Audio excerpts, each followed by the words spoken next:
Baik, selamat siang Pak Sutik. Selamat siang, Apa kabar, Pak Prajawan. kabarnya? Alhamdulillah baik. Jadi Pak Sutik ini adalah seorang kepala sekolah. Hitungannya masih baru ya Pak Iya, Sutik ya? iya baru seumur jagung lah. Iya, baru seumur jagung yang alhamdulillah sudah mendapatkan tantangan ini untuk menjadi kepala sekolah di SD yang terjauh aksesnya, serta juga peserta didiknya ya jumlahnya tergolong sedikit. Iya.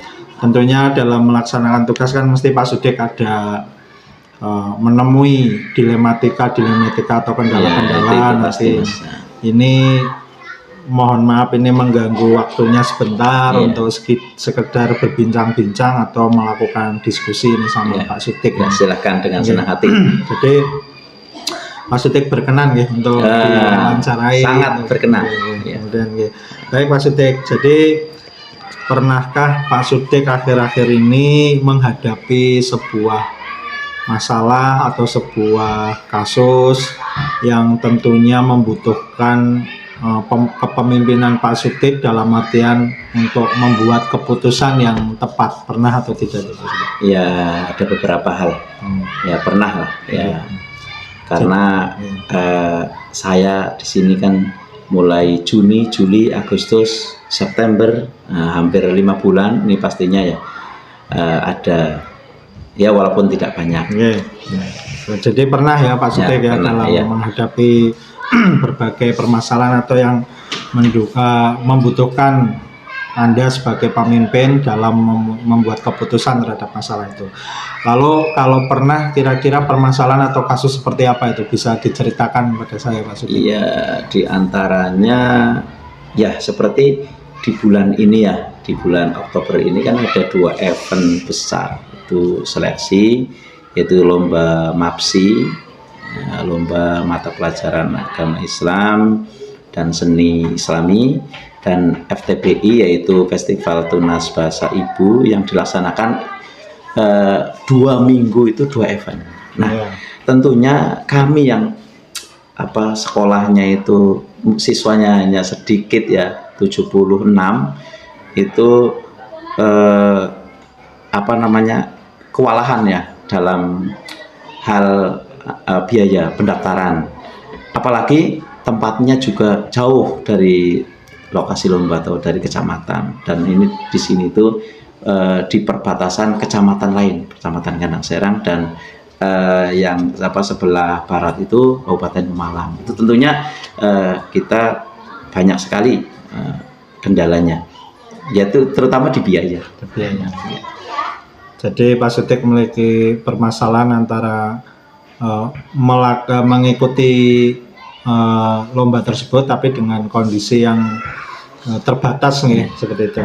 Nah, dari kasus atau permasalahan tersebut itu kira-kira Pak Sutik itu yang membuat masalah ini menjadi sebuah hal yang dilematis atau yang saling bertentangan walaupun semuanya benar ya. Mengikuti benar, tidak mengikuti pun benar karena ada alasannya.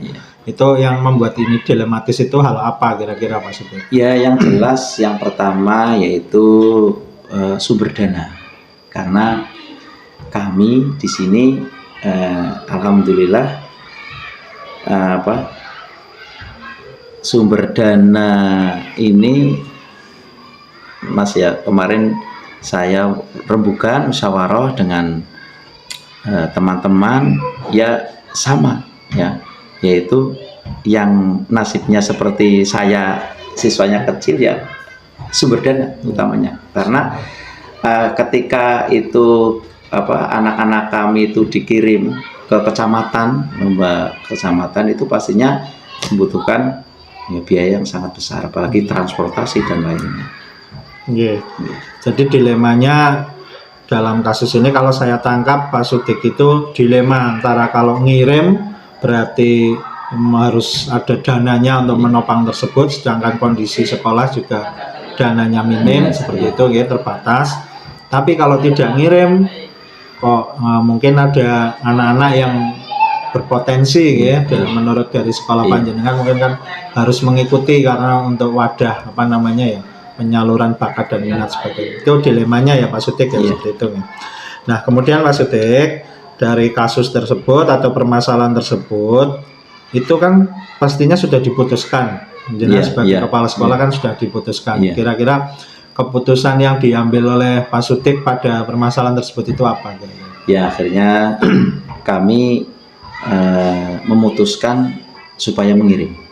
Ya, yang jelas yang pertama kita ya wajiblah berpartisipasi dalam event apapun. Ya, karena apalagi yang dilombakan itu kan masih berkaitan dengan akademik. Iya, jadi tetap mengirim Iya, walaupun ada tetap mengirim kendala-kendala. dan itu kami utamakan kegiatan siswa, kami utamakan.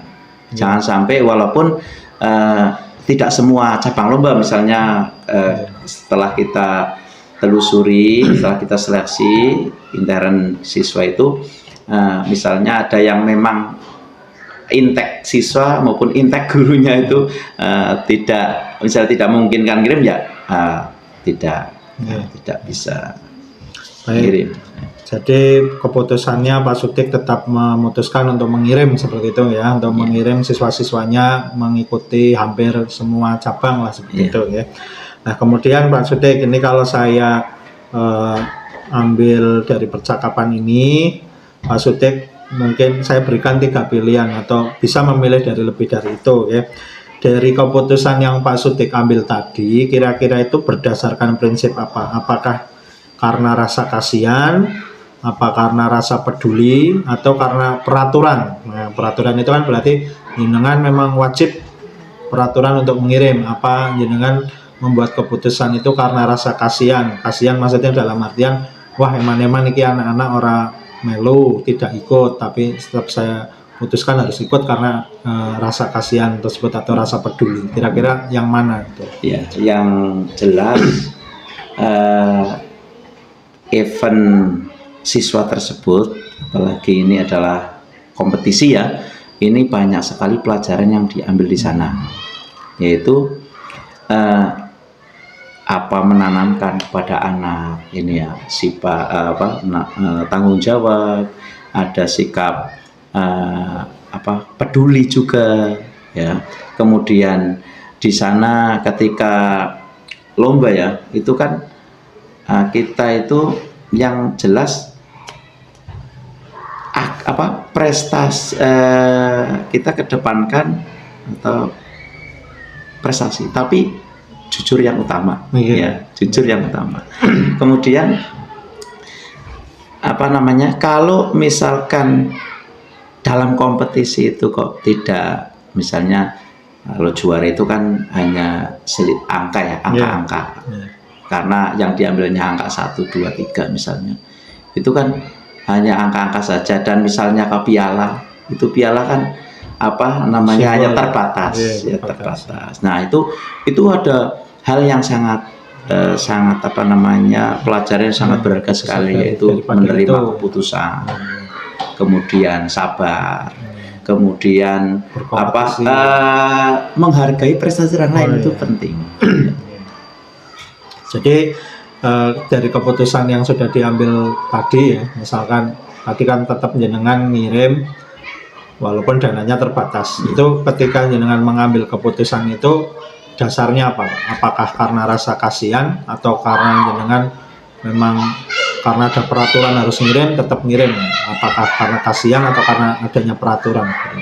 Ya karena kasihan. Karena kasihan terhadap potensi karena untuk mengasah kompetensi anak-anak itu memang harus ada event kompetisi. Iya. Berarti karena ada rasa dasar kasihan sehingga di tengah keterbatasan ini Pak Sutik selaku kepala sekolah mengambil keputusan untuk tetap mengikuti. Dan itu juga bisa meningkatkan kompetensi siswa juga. Iya. Baik. Lalu bagaimana Bapak dalam mengambil keputusan, membuat keputusan tersebut? Itu bagaimana Bapak dalam mengambil keputusan itu, langkah-langkahnya atau prosesnya bagaimana? Iya, pertama kami tetap mengedepankan musyawarah rapat ya bersama, karena sebuah keputusan, karena kita itu bekerja di instansi, maksudnya kita bersama-sama, maksudnya kita bermusyawarah dengan teman-teman guru lainnya, minta pendapatnya apa yang terbaik. Nah, kemudian kalau nantinya harus iuran pun teman-teman saya alhamdulillah siap. Dan itu dalam artian untuk mengusahakan dana gitu ya. Lalu langkah-langkahnya kan tadi ada musyawarah dan sebagainya. Kalau secara kalau ini di luar kasusnya yang Bapak terjadi ya, sudah. Kalau seandainya nanti Bapak menghadapi kasus-kasus yang dilematis ya, itu kira-kira langkah-langkah apa atau prosedur seperti apa yang Bapak ambil dalam menentukan sebuah keputusan gitu? Iya, kita dalam mengambil sebuah keputusan itu nggak boleh tergesa-gesa, Pak. Nah, jadi harus prosedural lah. Ya, contohnya seperti langkah pertama itu mengidentifikasi masalahnya itu apa, kemudian penyelesaiannya seperti apa. Kita ambil ketika masalah itu banyak, maka kita prioritaskan masalah-masalah yang pokok, yang urgent, yang memang harus kita tindak lanjuti. Kemudian kita tetap bermusyawarah, berembuk dengan teman-teman bagaimana cara mengambil solusinya, bagaimana. Kemudian setelah itu ditinjau kembali, ya, keputusannya apakah itu baik atau tidak. Yeah. Terima kasih Pak Sutik. Kemudian dari langkah-langkah yang sudah diuraikan tadi, kira-kira langkah-langkah itu menurut panjenengan itu apakah sudah efektif atau belum menurut panjenengan? Ya, kalau secara global menurut saya, global artinya ya mungkin masih ada langkah-langkah yang lain ketika kasusnya lain juga. Nah, kalau menurut saya sih efektif karena keputusan yang jelas keputusan itu diambil bersama, ya, dengan kesepakatan bersama. Jadi menurut Pak Sutik, langkah-langkah yang dibuat oleh Pak Sutik itu sudah sangat efektif ya, karena berlandaskan atas keputusan bersama seperti itu ya Pak Sutik ya. Nah, selama Pak Sutik dalam beberapa bulan terakhir ini mengambil keputusan sebagai tugas seorang pemimpin, tentunya kan ada tantangan ya, ada hambatan dalam mengambil sebuah keputusan. Kira-kira bisa diceritakan tantangan atau kendala apa yang Pak Sutik hadapi dalam mengambil sebuah keputusan? Ya, kalau tantangan semua masalah pasti ada tantangannya dan ada dampaknya juga. Ya. Tantangan saya kira dimanapun tetap ada. Misalnya kayak gini Pak ya, untuk memuaskan 10 orang saja pasti satu ada yang puas. Nah, itu pasti ada, baik itu secara internal maupun eksternal lah. Baik itu tantangan dari selain dari personal, maksudnya biaya dan lainnya, itu pasti ada. Pasti. Ya, pasti ada. Menurut Pak Sutik, tantangan yang paling besar itu dalam membuat keputusan itu dari apa? Dari mana atau dari apa gitu? Ya, dari komitmen tentang hasil keputusan. Oh, seperti itu. Iya, karena ketika rapat semuanya setuju. Tapi kadang di luar rapat itu kadang-kadang yang entah itu karena hasil pemikirannya sendiri di luar rapat ataupun ada pengaruh-pengaruh lain. Nah, itu pasti ada. Karena situasinya berkembang. Iya. Ya, Pak Sutik ya. Jadi tantangannya itu ya Pak Sutik ya. Kemudian seperti ini Pak Sutik, dalam mengambil sebuah keputusan, apakah Pak Sutik selalu membuat jadwal untuk tadi kan ada langkah-langkah musyawarah, identifikasi dan sebagainya. Apakah itu dibuat jadwal? Saya identifikasi hari ini, besok apa gitu, ataukah langsung satu hari itu jenengan harus selesai semua tahapan itu, atau ada jadwalnya? Bisa diceritakan pada saya Pak Sutik? Iya, terima kasih Pak. Begini Pak, ini mungkin agak panjang ya. Iya. kami sekolah itu kan punya visi misi ya. Iya. Nah, untuk menjalankan visi dan misi itu kan kita perlu program. Nah, program yang nanti pada muaranya akan menyukseskan visi dan misi tersebut. Ya. Nah, selama kita bekerja sesuai dengan visi dan misi sekolah, nah, itu kita berarti di arah yang benar. Nah, kami di awal tahun pelajaran punya program, ya, banyak, ada kurang lebih 25 program. Namun sampai sekarang ya nanti dievaluasi setiap 3 bulan sekali, apakah program itu bisa berjalan dan berapa persen, itu dievaluasi selama 3 bulan. Adapun ketika di tengah-tengah perjalanan itu ada masalah baru, nah, berarti kita bisa juga merubah atau merevisi program tersebut. Nah, kalau yang rutin, yang jadwal itu setiap 3 bulan sekali kami adakan evaluasi, evaluasi program itu dan evaluasi program baru yang menjadi tindak lanjut dari permasalahan yang muncul di tengah-tengah program kami. Karena kalau masalah kan tidak bisa direncanakan. Masalah itu muncul kadang-kadang program yang sudah kita rencanakan itu di tengah perjalanan kadang ada masalah. Nah, itu di luar pengetahuan kami, sehingga kita perlu membuat keputusan yang baru. Itu ya. Baik, terima kasih Pak Sutik. Kemudian dalam pengambilan keputusan, tentunya kan Pak Sutik pasti ada pihak-pihak yang menjadi pertimbangan kan. Tentunya Pak Sutik karena tadi mengutamakan musyawarah, pasti ada pihak-pihak yang jenengan mintai pendapat kan, seperti itu. Kira-kira pihak atau siapa yang selama ini menjadi yang membantu Pak Sutik dalam membuat sebuah keputusan? Iya, terima kasih.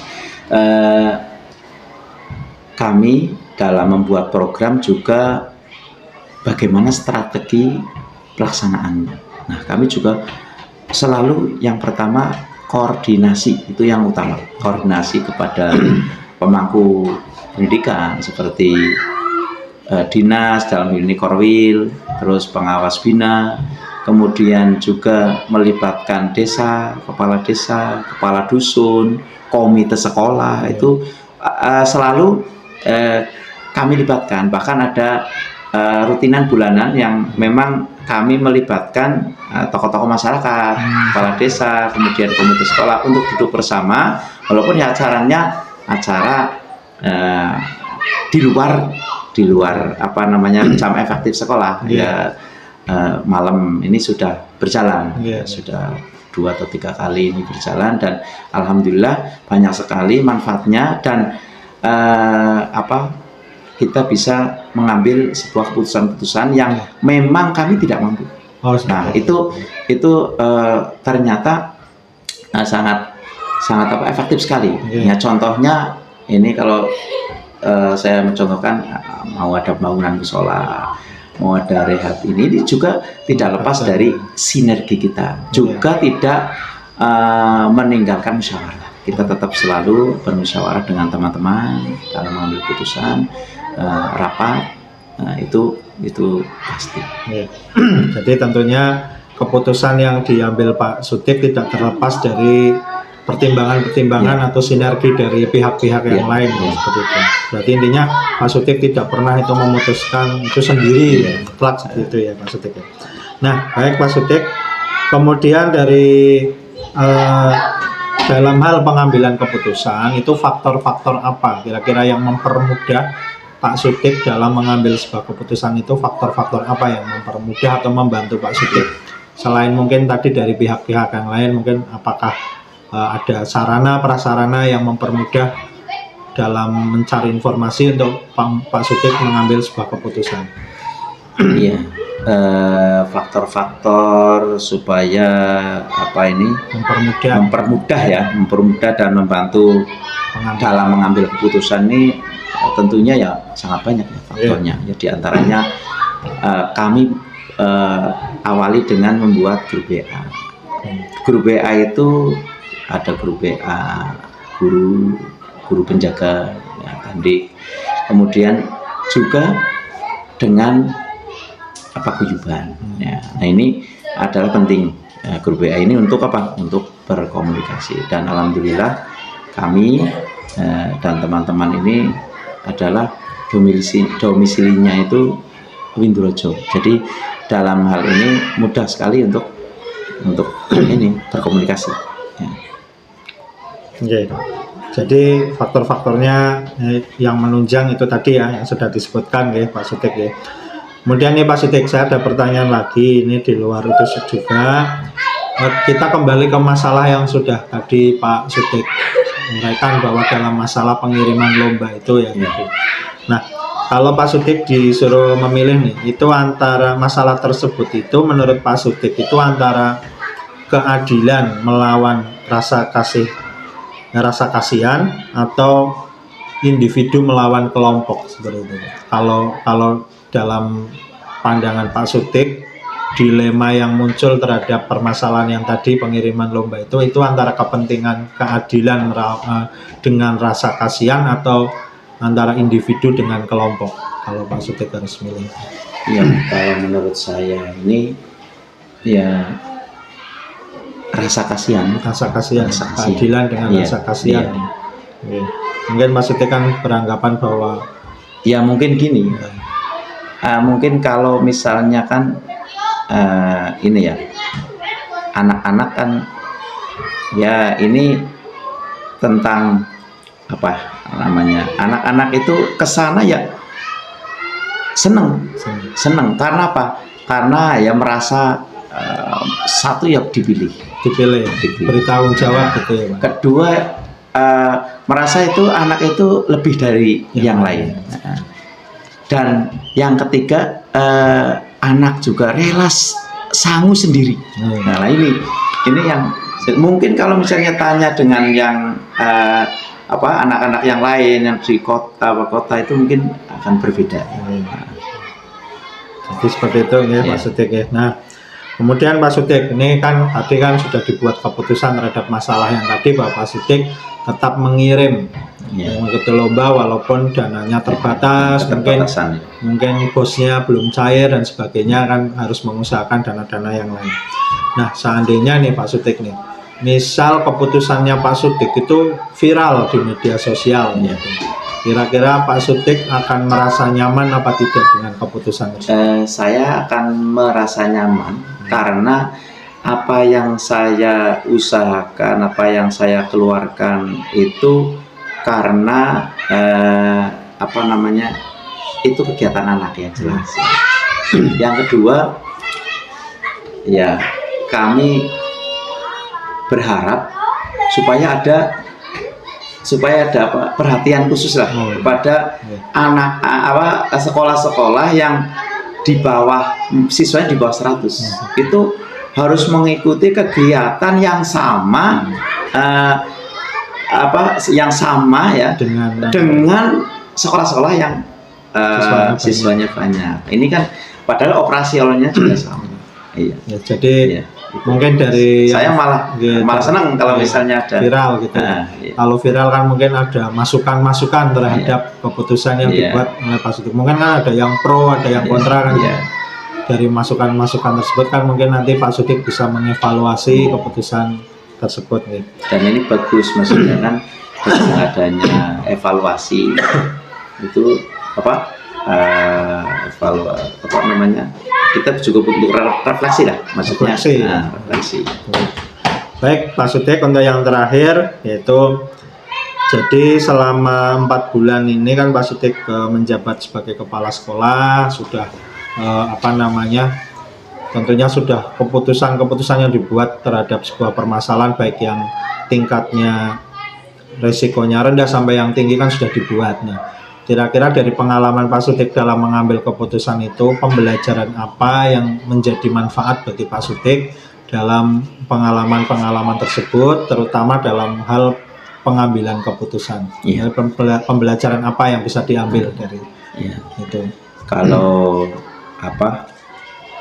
pembelajaran ini sangat luar biasa sekali, karena selama ini kami kan berlatih manajerial ya. Nah, kalau saya sebenarnya inginnya ya disuruh, bukan menyuruh. Ya. Tapi ketika kami ini ya posisinya pertama kali memimpin rapat nih, ini benar-benar saya rasakan luar biasa sekali pembelajaran bagi kami, yaitu kita itu berarti ini melatih demokrasi ya. Jadi pendapat kita itu bukan satu-satunya pendapat yang benar lah. Kadang-kadang benar menurut saya, tapi belum tentu benar menurut orang lain. Nah, ini sangat berharga sekali untuk mengimplementasikan demokrasi di negara kita ini. Semua orang boleh berpendapat. Kalau itu baik, mengapa tidak? Nah, jadi seperti Sayyidina Ali berkata, dur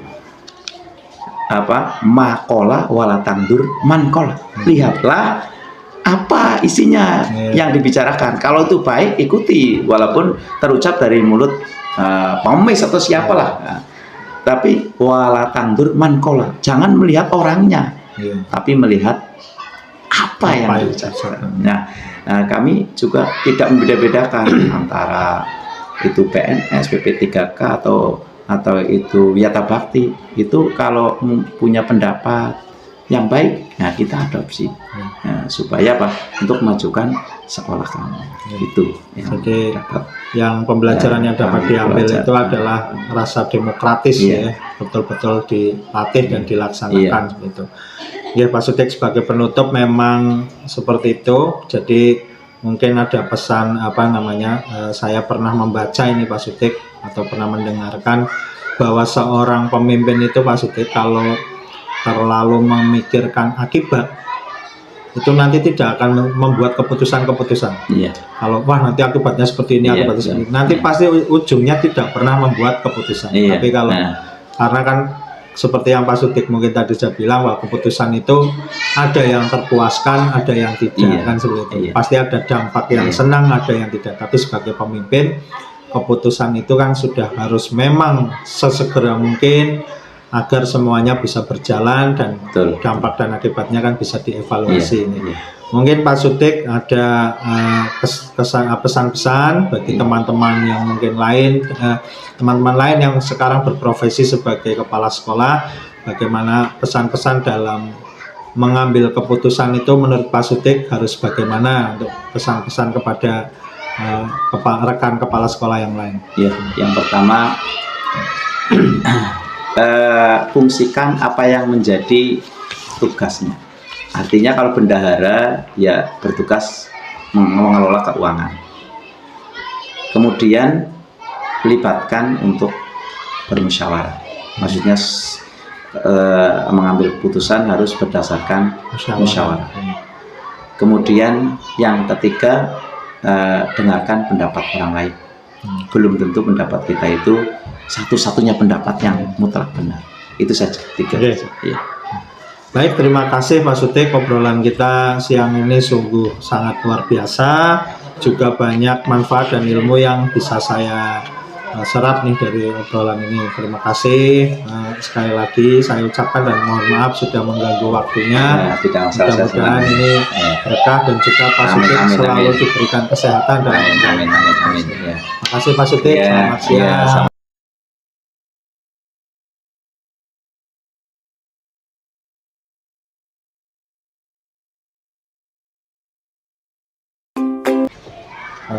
Assalamualaikum warahmatullahi wabarakatuh. Waalaikumsalam warahmatullahi wabarakatuh. Selamat siang Pak Kordisun. Siang. Mohon maaf ini mengganggu waktunya di tengah kesibukan Bapak mungkin rutinitas ini saya meminta waktu barang 15 menit lah atau beberapa menit nanti untuk melakukan diskusi dan wawancara terhadap pengalaman Bapak selama menjadi pemimpin, menjadi kepala sekolah di yang tadinya di SDN Brondong dan sekarang di SDN 01 Podosari. Mungkin kan banyak pengalaman-pengalaman tentang bagaimana cara Pak Kurdisun dalam membuat keputusan terhadap suatu masalah atau suatu kasus yang nantinya itu juga nanti akan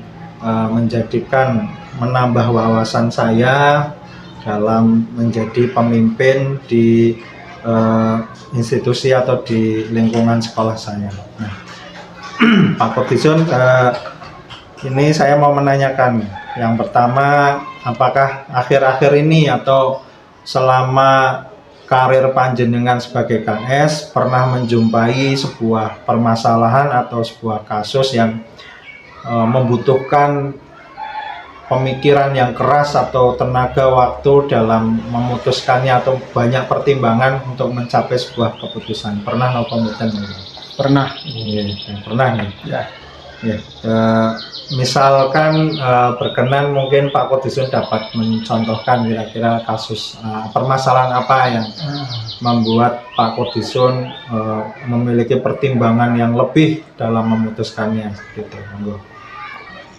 Ini terkait dengan masalah kedisiplinan keberangkatan salah seorang guru kami yang kebetulan yang belum ASN lah. Yeah. Itu ini membutuhkan pemikiran karena memang agak kompleks permasalahannya. Itu. Yeah. Terus dari kasus tersebut kira-kira ada sisi dilematisnya tidak, Pak? Misalkan apa, kalau saya mengambil keputusan ini nanti ada imbasnya apa, tapi kalau tidak diambil juga ada imbasnya apa gitu. Iya, ada sisi dilematisnya karena ini menyangkut keluarga, dan kalau dihubungkan dengan aturan ya nanti akan ada benturan ya. Nah ini saya tidak mengharapkan, artinya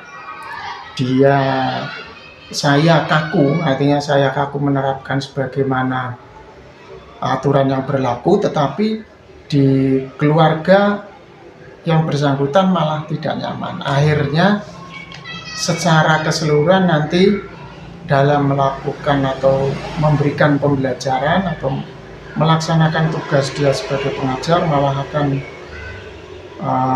mengalami kendala. Imbasnya bisa jadi anak-anak sebagai pelampiasan. Itu yang tidak saya harapkan. Karena itu ya saya berpikir ini bagaimana supaya dia bisa bekerja dengan baik di situasi dan kondisi di keluarga juga baik, seperti itu. Ya, jadi ada sisi dilematis yang membuat Pak Kurdisun butuh pertimbangan untuk mencari win-win solutionnya kayak gitu. Nah, kemudian Pak Kurdisun terhadap permasalahan tersebut kira-kira apa yang diputuskan oleh Pak Kurdisun waktu itu? Waktu itu saya memberikan toleransi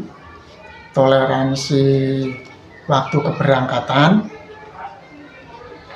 dengan catatan. Artinya dengan catatan itu tidak full 1 minggu. Jadi ada 2 hari yang saya minta untuk bisa berangkat lebih pagi. Itu yang kedua. Nah, yang kedua, keputusan ini tidak bersifat permanen. Maksudnya tidak nanti secara terus-menerus atau dalam jangka waktu yang lama itu seperti itu, tidak.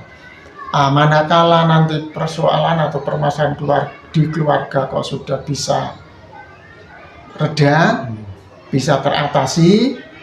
Ya, saya berharap yang bersangkutan bisa melaksanakan tugas sesuai dengan peraturan yang berlaku. Ya.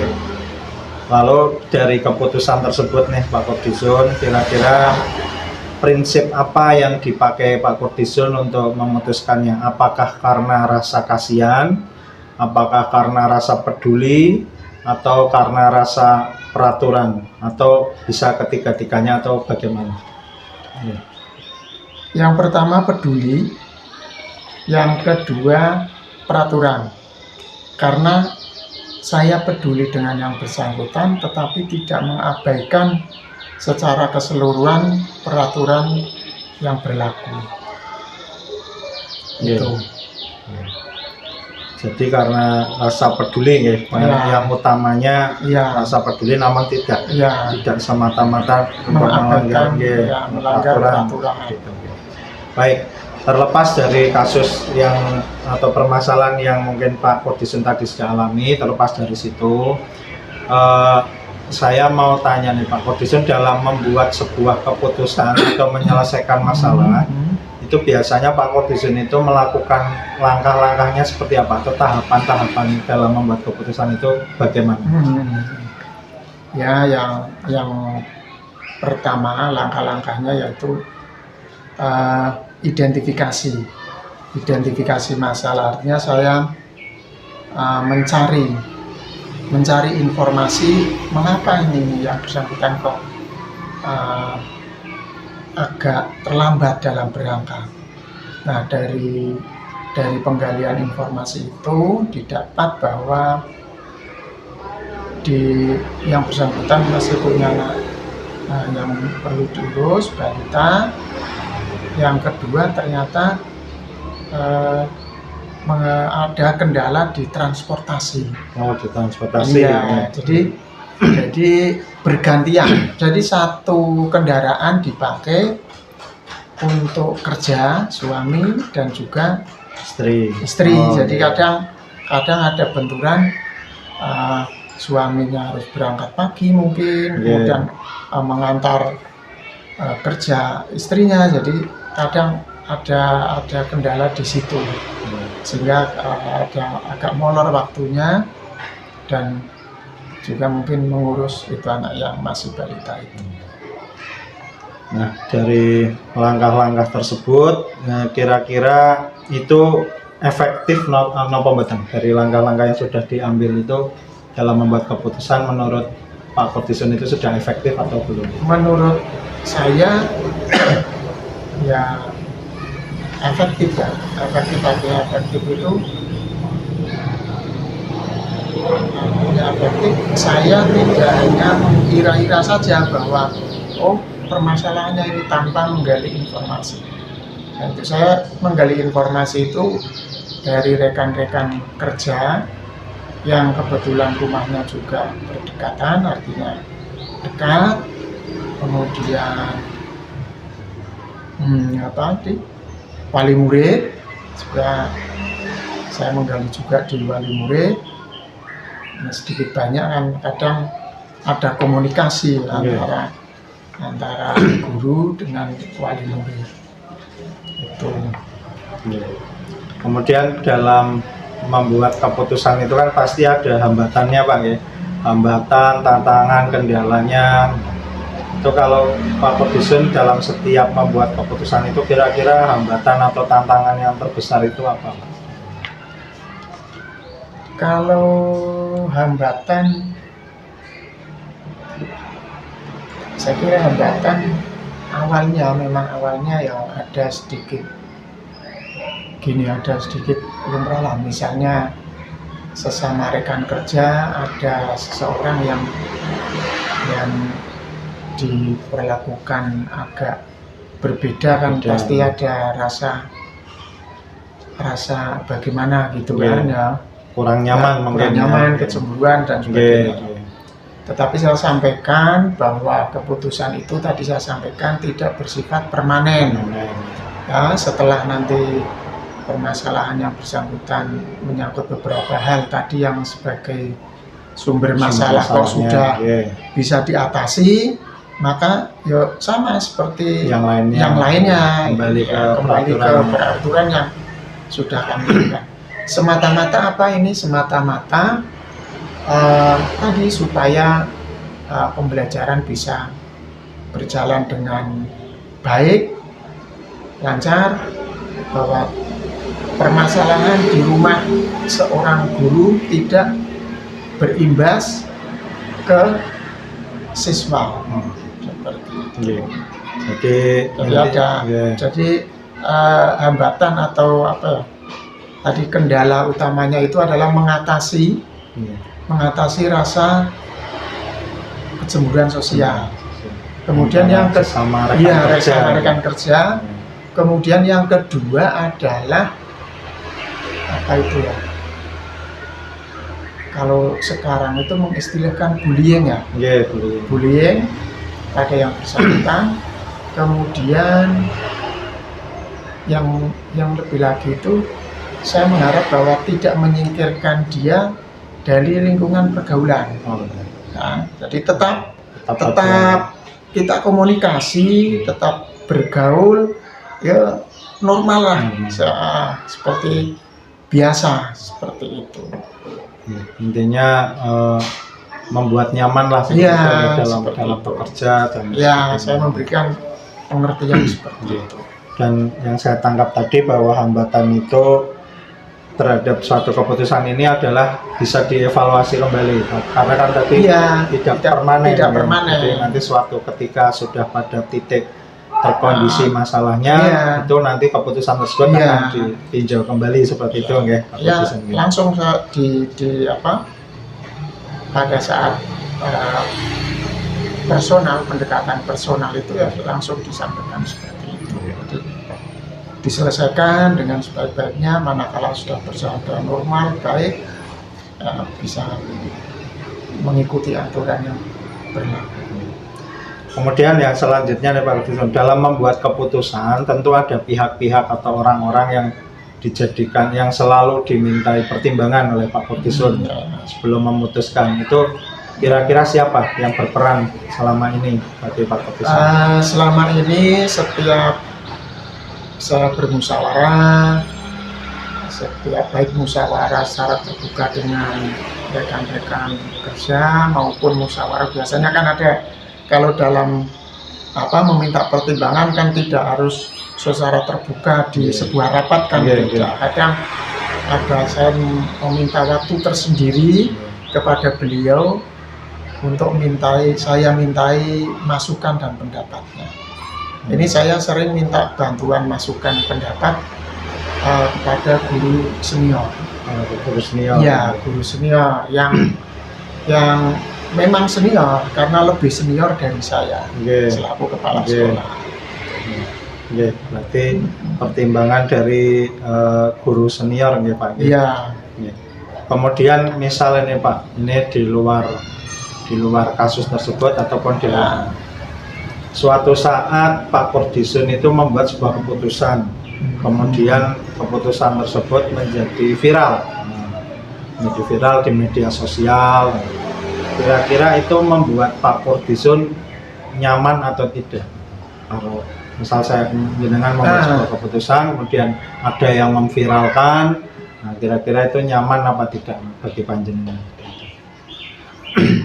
Ya tentu tidak nyaman saat itu ya, karena konotasi viral itu malah kadang negatif. Ya itu. Jadi ya jangan sampailah nanti bahwa itu akan mengganggu kondusivitas dalam bekerja. Ya kalau tidak saya, ya berarti rekan-rekan saya yang lain di sekolah. Seperti itu. Karena kan mungkin sebuah keputusan itu bisa terjadi, ada yang memviralkan dan sebagainya. Tapi sebagai pemimpin mungkin Pak Kudison tidak menghendaki yang demikian, selama itu masih bisa cover Iya, secara internal mungkin betul. lebih baik untuk konsumsi Konsumsi sendiri, institusi. iya, institusi, konsumsi institusi, karena sebuah keputusan itu pasti tadi mengandung konsekuensi. Oke. Konsekuensi. Kalau tadi konsekuensi secara internal, ya, mungkin yang lebih besar lagi bisa jadi itu konsekuensi secara kedinasan, seperti itu. Jadi saya harap ya hanya untuk konsumsi pribadi dan institusi saja, karena memang itu untuk konsumsi pribadi. Baik, ini yang terakhir Pak Kurdisun. Terima kasih nih, obrolannya sangat menarik sekali, bisa untuk menambah wawasan kami yang rekan-rekan calon guru penggerak. Mungkin ini bisa dijadikan pelajaran untuk kita dalam mengambil keputusan. Ini yang terakhir, adakah pesan-pesan dari Pak Kurdisun kepada mungkin kepada para rekan-rekan calon guru penggerak atau pada rekan-rekan kepala sekolah yang masih baru, bagaimanakah sebaiknya dalam mengambil keputusan itu, seyogianya atau sebaiknya itu bagaimana? Ya, kalau untuk rekan-rekan guru penggerak ya, ini sebuah langkah yang bagus, bisa terjaring di guru penggerak, karena untuk kecamatan kita kan sedikit juga ya. Ini berapa satu angkatan jenengan? Paling dua nih kalau. Dua kan, ini saya kira karena dari jumlah 300 atau 250 guru di kecamatan saya sih guru SD, dua untuk angkatan jenengan kan ini sebuah keistimewaan bisa tergabung di guru penggerak. Maka pesan saya ya ikuti dan gali ilmu sebanyak-banyaknya supaya bisa diterapkan di tempat jenengan bekerja. Kemudian untuk kepala sekolah baru, selaku kepala sekolah baru ini yang pertama cari ilmu dengan rekan-rekan kepala sekolah yang lain, saling sharing dengan satu angkatan, kemudian yang suka dengan kepala sekolah yang lebih dulu. Nah, ini ya yang kedua, selalu berkomunikasi dengan sesama rekan kerja dengan baik, karena itu adalah kunci keberhasilan mengelola sebuah institusi.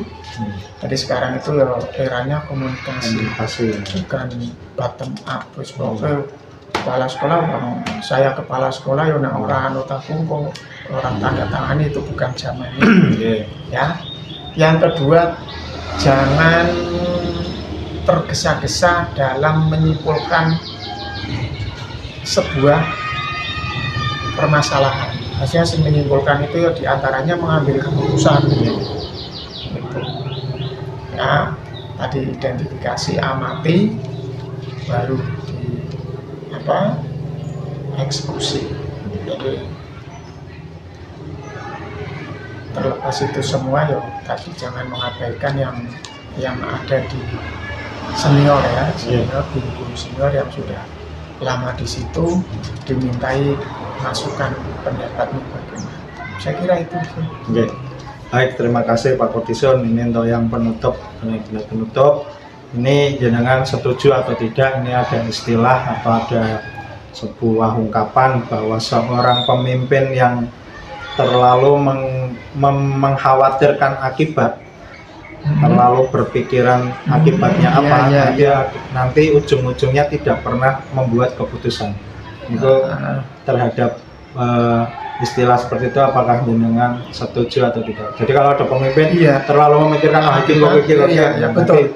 Tidak akan lahir sebuah keputusan. Tidak akan lahir sebuah keputusan dan membuat gamang dalam bekerja. Jadi apa istilahnya ya,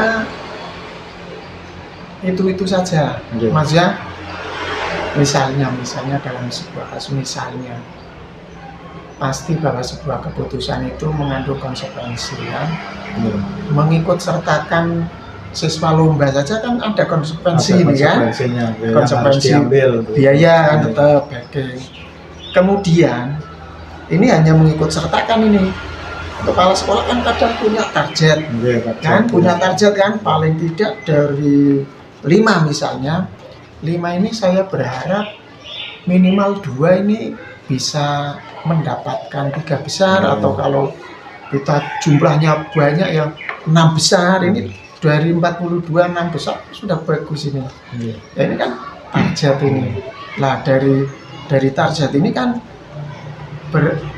berakibat. Akibatnya apa? Ini supaya saya masuk target itu kan ada pembinaan. Nah ini mendorong pelatih, pembina atau guru yang membina untuk bisa secara efektif, rutin, artinya semangat ya. Membina kan juga perlu motivasi dari kepala sekolah kan? Tidak sekedar Bapak Ibu, Bapak Jenengan ini tugasnya membina ini saja tanpa di backup secara terus menerus, dimotivasi terus, kan hanya 1-2 kali memberi materi sudah. Ya akhirnya sampai sana hanya sebagai yang penting mangkat. Tidak ada, sudah dibiayai tapi ternyata tidak membuahkan hasil. Ya. Itu maaf.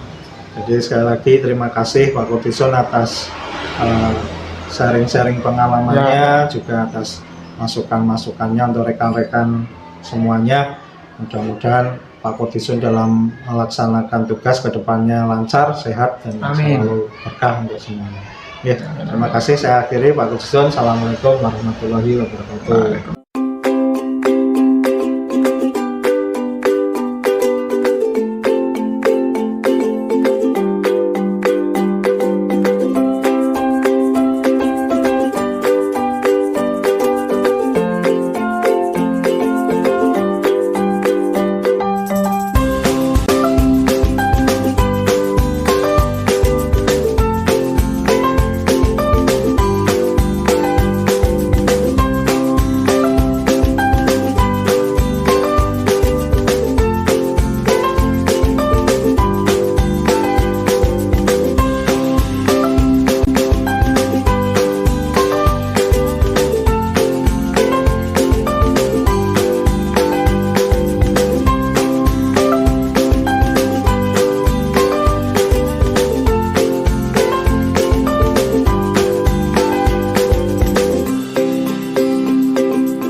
Sekian dan terima kasih. Saya Prajawan SPD, calon guru penggerak Angkatan 5 SD Negeri Brondong, Kabupaten Pekalongan.